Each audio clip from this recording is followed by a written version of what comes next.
अस्सलाम वालेकुम, कैसे हैं आप सब। आई होप बिल्कुल ठीक ठाक होंगे। किसी भी गार्डन की खूबसूरती में प्लांट्स का कलेक्शन एक बहुत ही अहम किरदार अदा करता है। अगर हम अपने गार्डन में छोटे छोटे लीफी प्लांट्स लगाएं, बड़े लीफी प्लांट हों, कलरफुल हों, डिफरेंट टाइप के हों, तो हमारा गार्डन एक बहुत ही खूबसूरत लुक देता है। और आज मैं आपको ऐसे ही बहुत ही खूबसूरत प्लांट के बारे में बता रही हूँ जिसके लीव्स बहुत बड़े बड़े हो जाते हैं और जो देखने में भी बहुत ही प्यारा लगता है। यह है एलिफेंट ईयर का प्लांट। इसको एलिफेंट ईयर प्लांट इसलिए कहते हैं कि इसके लीव्स बहुत बड़े बड़े हो जाते हैं, एलिफेंट के ईयर की तरह के, मतलब इससे इसको तशबीह दी जाती है। और इसमें कई कलर्स के होते हैं, ब्लैक कलर के भी होता है, ग्रीन और मैरून मिक्स, ग्रीन और ब्राउन मिक्स, ब्लैक मिक्स, कुछ इस टाइप के भी इसके होते हैं।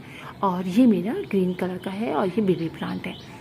इस प्लांट को, ये प्लांट चूँकि फॉरेस्ट का प्लांट है, लिहाजा फॉरेस्ट में तो इसके इतने बड़े बड़े प्लांट जाते हैं, ज़मीन पर लगे होते हैं वो, और इतने बड़े बड़े इसके लीव्स जाते हैं कि बस आप देखते रह जाएं। यानी इंसान भी उनके सामने छोटा लगता है, वो इतने बड़े बड़े इसके लीव्स हो जाते हैं। और हम जब घरों में लगाते हैं, पॉट में लगाते हैं, तो इतना बड़ा साइज़ का नहीं हो पाता है। लेकिन अगर हम इसको घर में भी ऐसी जगह लगाएं जहाँ पर इसको मुनाफिक, इसको जो कहते हैं एटमॉस्फेयर मिल जाए, जो पसंद करते हैं, तो यहाँ भी लीव बहुत बड़े बड़े हो जाते हैं। बास पॉट्स में भी लोग वैसे ही रखते हैं, बड़े पॉट में लगाते हैं, उसमें ये बड़े हो जाते हैं। ये हर तरह की सॉइल में लग जाता है, लेकिन अगर हम थोड़ी सी इसको वेल ड्रेन सॉइल देंगे तो फिर पानी इसमें जमा नहीं रहेगा, तो फिर ये प्लांट अच्छी तरीके से ग्रो करता रहेगा और ख़राब भी नहीं होगा। इसलिए कि इसके ऑलरेडी इसके स्टेम वगैरह में बहुत ज़्यादा पानी होता है। अच्छा, प्लांट के पॉट जो है आप साइज़ के लिहाज से उसको बड़ा, छोटा प्लांट हो छोटे पॉट में लगाइए, बड़ा प्लांट हो बड़े पॉट में लगाइए।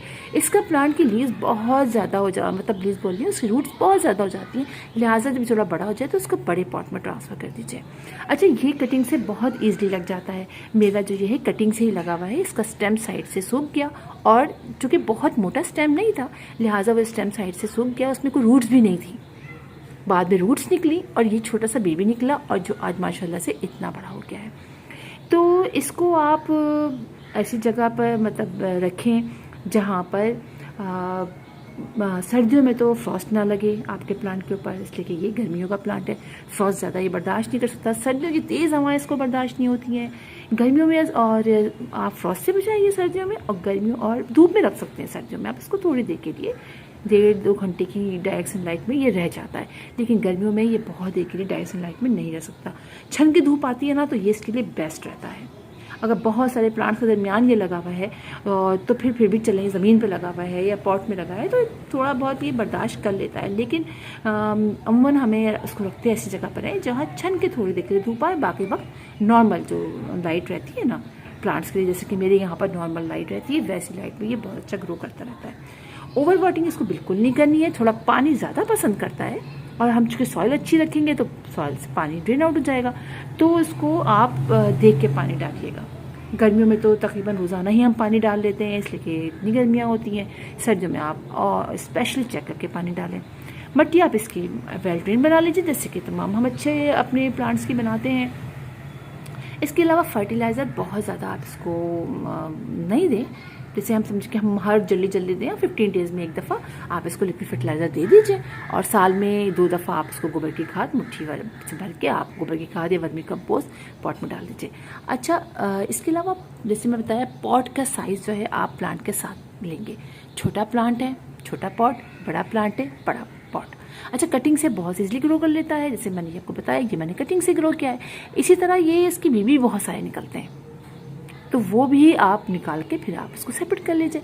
चलिए मैं आपको दिखाती हूँ कि मैंने ये लगाया हुआ है यहाँ पे, और आप देखिए कि मेरा ये वही, मतलब स्टैम्प दिखाऊंगी कितने बड़े स्टैम्प होते हैं। देखिए, एक ये मैंने अभी लगाया है, आप ये देख रहे हैं, ये मैंने अभी लगाया है, और आपको दिखाती हूँ, ये देखिए इतना है स्टेम मेरा।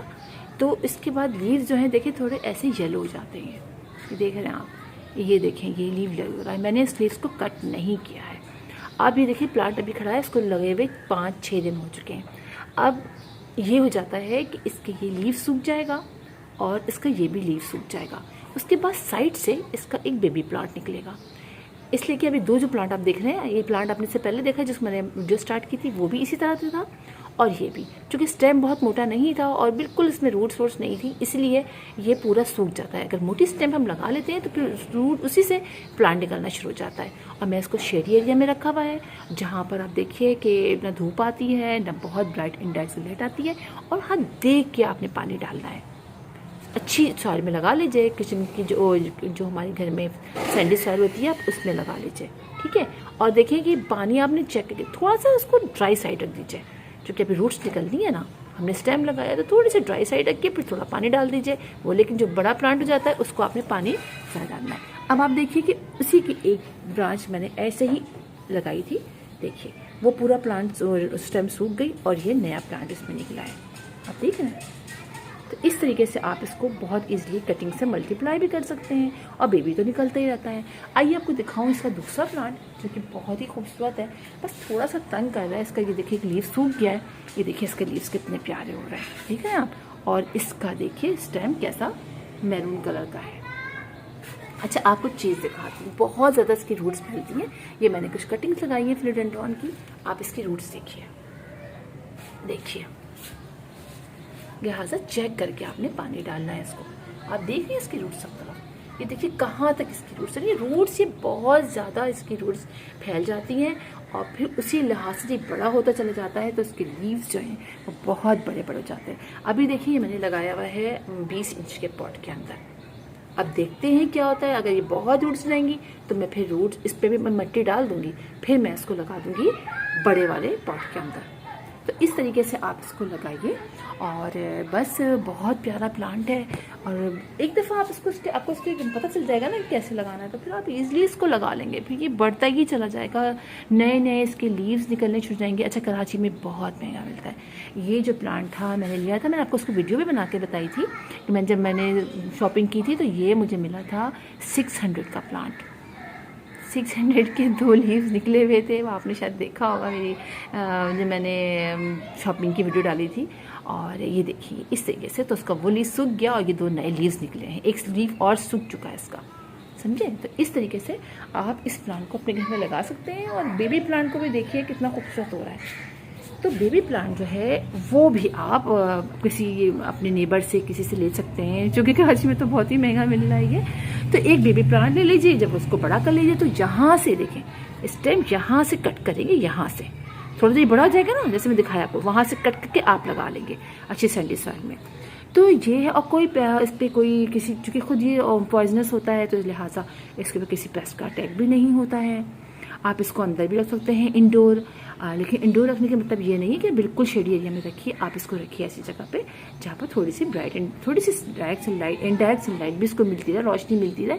और फिर एक दफ़ा आप रखिए, 4-5 दिन बाद उसको एक दिन के लिए बाहर रख दीजिए। बच्चे बहुत शोर कर रहे हैं हल्ले में, सब छुट्टियाँ हो गई हैं ना, सब गैदरिंग की हुई है, सबको हंगामा कर रहे हैं। तो ये आप ऐसा कीजिए तो आपके पास बहुत अच्छे तरीके से ये प्लांट ग्रो करता रहेगा। तो फिर इंशाल्लाह आप लोगों से मुलाकात होगी किसी और वीडियो में किसी टॉपिक के साथ। तब तक के लिए अल्लाह हाफिज़।